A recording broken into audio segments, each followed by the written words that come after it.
성완종 경남기업 회장으로부터 1억 원을 받은 혐의로 홍준표 지사가 불구속 기소됐습니다. 검찰은 배달 사고 가능성이 없다고 봤습니다. 문제의 함안마을 지하수에서 지난해에도 발암물질 비소가 검출됐던 것으로 드러났습니다. 하지만 함안군의 대응은 아니했습니다. 낙동강에 녹조가 확산하고 있지만 조류 경보제는 유명무실합니다. 경보 발령에 따른 실질적인 대책은 없는 실정입니다. 이종환 생가 소유권을 두고 벌어진 관정교육재단과 의령군 간 법정 다툼에서 법원이 의령군의 손을 들어줬습니다.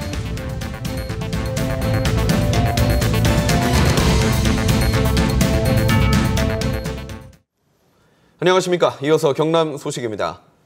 이른바 성완종 리스트와 관련해 검찰이 1억 원을 받은 혐의로 홍준표 지사를 불구속 기소했습니다. 홍 지사는 검찰이 정치적 결정을 했다며 반발했고 야권을 용두사미에 그쳤다며 불만을 드러냈습니다. 천연수 기자의 보도입니다. 검찰 특별수사팀은 성완종 리스트 속 인물 8명 가운데 홍준표 경남지사와 이완구 전 국무총리 2명을 불구속 기소했습니다. 검찰 특별수사팀이 가동된 지 82일 만입니다. 검찰은 홍 지사에게 1억 원이 전달된 혐의를 뒀습니다.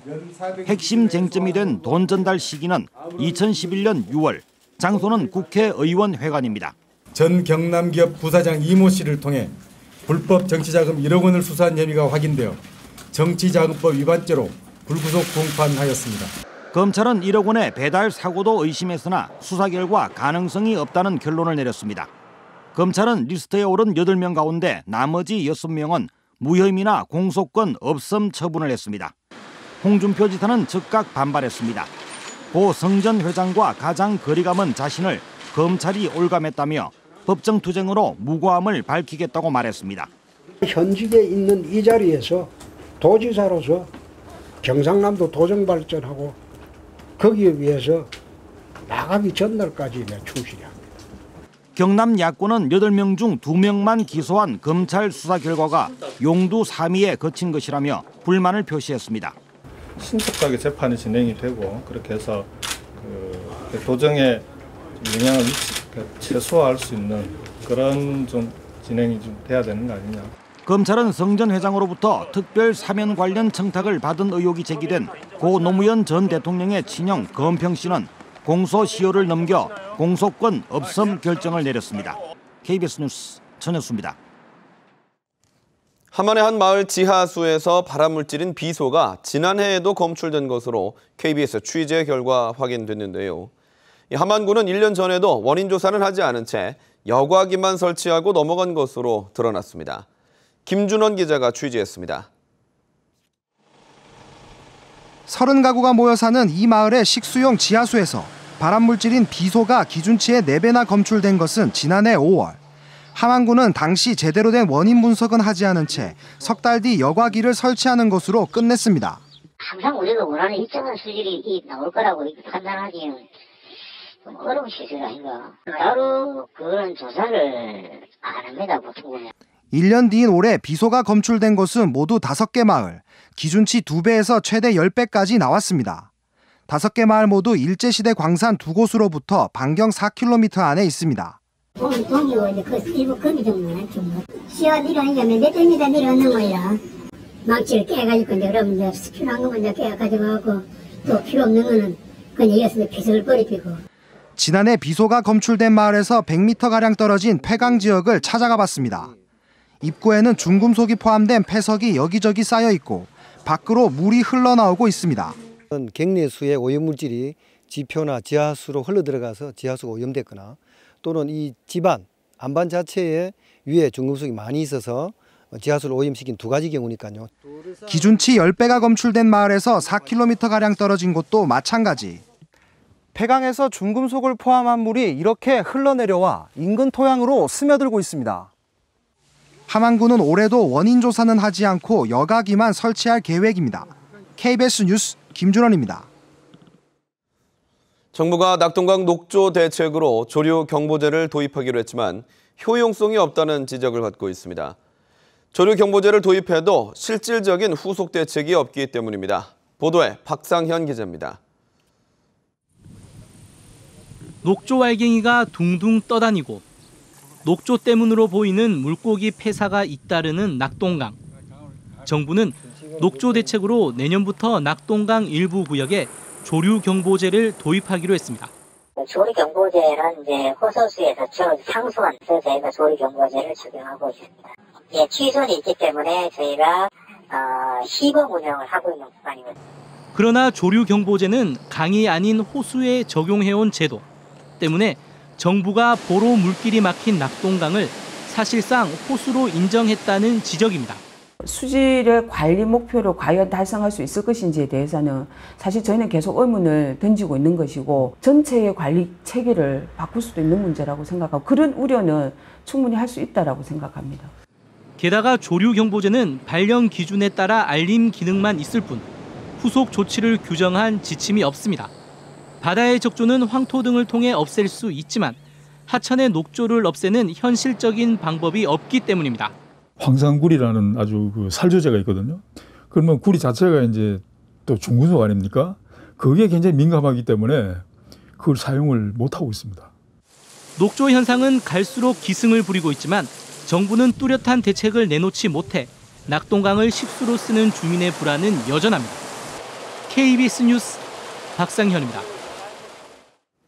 논란이 되고 있는 관정교육재단 이종환 회장의 생가 소유권을 두고 법원이 의령군이 가져야 한다는 판결을 내렸습니다. 차주아 기자의 보도입니다. 창원지방법원 마산지원 민사 4단독은 의령군이 관정교육재단을 상대로 낸 관정 생가 소유권 이전 등기 소송에서 재단은 의령군의 생가 소유권을 이전해야 한다며 원고 승소 판결했습니다. 법원은 관정교육재단이 의령군에게 생가 소유권 이전 등기 절차를 이행하라고 판시했습니다. 의령군이 협약에 따라 농림지역을 계획관리지역으로 변경함으로써 생가가 완공됐기 때문에 재단도 협약대로 부동산 소유권 이전 등기 절차를 따라야 한다는 게 법원의 판단입니다. 법원은 또 민법에서 증여 대상을 자기 소유 재산으로 한정하지 않고 있어 기부 체납 협약이 유효하다며 증여 의무가 있다고 덧붙였습니다. 민법상 증여의 대상을 자기 소유의 재산으로 한정하고 있지 않으므로 피고 소유가 아니라는 이유만으로는 그 이행을 거절할 수 없다는 취지입니다. 의령군은 2011년 관정교육재단과의 협약으로 이종환 생가조성 사업을 위해 토지 이용 계획을 변경했지만 이듬해 생가조성을 마친 재단이 4년째 기부하지 않아 소송을 냈습니다. 관정재단은 생가 땅이 재단이 아닌 회장 장남의 개인 소유라는 이유로 소유권 이전을 거부해왔습니다. 관정재단은 판결 내용을 검토해 항소 여부 등 대책을 논의하겠다고 밝혔습니다. KBS 뉴스 차주아입니다. 1년 가까이 계속되는 거창 법조타운 유치를 위한 갈등이 최근 새로운 국면을 맞고 있습니다. 법조타운 유치를 추진해온 거창군과 반대 측 주민들이 대화와 타협으로 해법 찾기에 나섰습니다. 보도에 송금한 기자입니다. 지난해 10월부터 거창군청 앞에 있던 천막 농성장입니다. 거창 법조타운 유치에 반대해온 주민들이 최근 천막을 자진 철거했습니다. 거창군과 법조타운 반대 주민들이 최근 대화로 갈등을 풀기 위한 협의체 구성 논의를 시작했기 때문입니다. 이들은 두 차례 실무회의를 통해 법조타운 유치를 둘러싼 갈등해소위원회를 구성하자는데 뜻을 모았습니다. 대화 중단 7개월 만입니다. 갈등 조정협의회든 갈등해소위원회 등 이런 게 구성이 된다고 그러면은 앞으로 대화가 이루어지고 어떤 타협이 되지 않을까 그런 생각을 하고 있습니다. 위원회 구성 인원은 15명 안팎. 인원과 명칭 등이 확정되면 본격적인 의견 조율이 시작될 전망입니다. 하지만 거창군은 사업 중단이나 대체 부지 검토는 논의할 수 없다는 입장이고 법조타운 반대 측은 조건 없는 대화를 요구하고 있어 양측의 입장 차는 여전합니다. 아무 조건 없이 일단 갈등 해소에 관한 건이 있다면 모든 것을 꺼내놓고 얘기를 하자, 그런 입장 차이 약간 있습니다. 등교 거부에 이어 해를 넘겨 계속되는 거창군의 법조타운 유치를 위한 갈등이 대화로 해결될지 지역 안팎의 이목이 집중됩니다. KBS 뉴스 송금환입니다.